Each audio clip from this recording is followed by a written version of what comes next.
Welcome to Life Animated, where you're the star. We take the seemingly normal and make it spectacular through the magic of animation. Our first story is about a young girl who wanted to become a superhero. Growing up, I loved Superman, the original Superman. Christopher Reeves, he was my idol. I was living in the middle of nowhere, Wisconsin at the time. I must have been about 10 years old.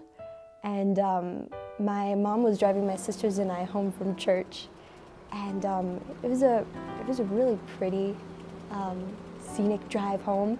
And there was a point where the road dipped toward a creek, and it was, I don't know, 20, 30 feet across. But I remember this one Sunday afternoon, as we were driving down that road, I started screaming, "Mom, Mom, you have to stop the car! You have to pull over!" And she said, "What? What's going on?" And I pointed to something in the middle of the road, and she said, "Oh, okay." And she kind of rolled her eyes, and she pulled off to the side of the road, and she parked. And so I hopped out. I opened the sliding door of the van, and I looked both ways, and then I ran out into the road, and right sitting on the yellow line was a little turtle. And I thought this was the biggest deal. I must have heard theme music playing in my head, but I reached down and I ever so gently picked up this turtle, and I carried him across the road, the direction that he had been walking.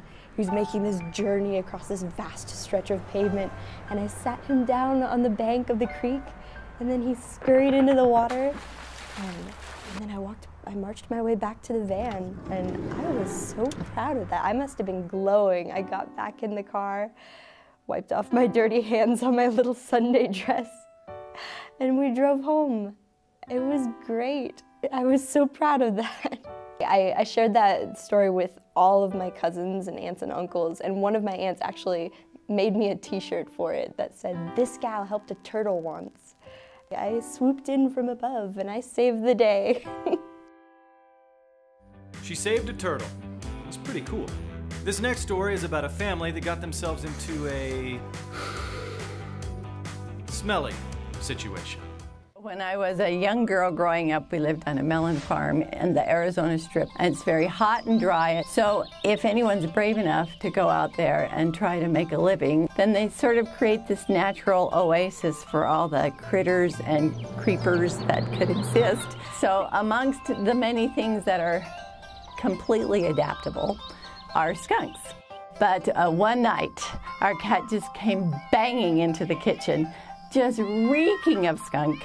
So when we put the cat out, we didn't know that the skunk had proceeded to hide behind the pots and pans underneath the cupboards and work its way over to a little mouse hole that existed in the wall. This, a mouse hole that really looked like the Tom and Jerry type mouse hole, the little round hole in the wall. It naturally would come out at night after all had quieted and we'd all gone to bed. And it picked up a routine where it would go out of its hole and around the kitchen and into the living room and around the walls of that, looking for all the the tiny little insects and things it could nibble up. Then it would go back. So it did this nightly routine, and I used to think, oh, this is really not bad if I don't meet him.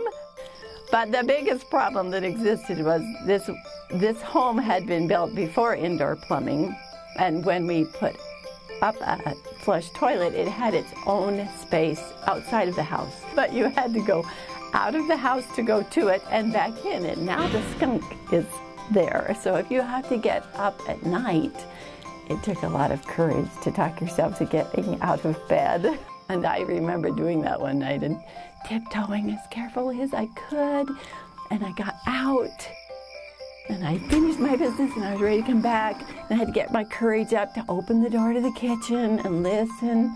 And just as I was about across the kitchen, I heard the click, click, clack, and oh my goodness, I tore out of there so fast. Well, just by chance one day, my older sister and myself and my mom had come in from some of our farm labors, and as we were walking through the kitchen, my mom looked over towards the sink, and beneath the sink there was a little drip that came out of one of the faucets. The skunk must have been thirsty that day. My mom looks underneath the sink and can see the skunk getting a drink of water. She sees it over there and she goes, "Oh, there's the skunk. Do you think that I should grab it?" She had recently read that you could grab a skunk by the tail, hold it in the air, and it cannot spray you because it can't brace its feet. So she gingerly, quietly stepped on tiptoe across the kitchen, and she's getting her arm out fully to the side of her, and she crouches down. She's got that right arm out. She whips it down underneath the sink and comes back up with the skunk by the tail. We pushed that door open. We're yelling, "Mom's got the skunk! Mom's got the skunk!" When my father came home later, we informed him of what had happened. The skunk was still in the barrel, and he took it in the pickup miles and miles and miles away. Thanks for joining us on Life Animated. We'll see you soon.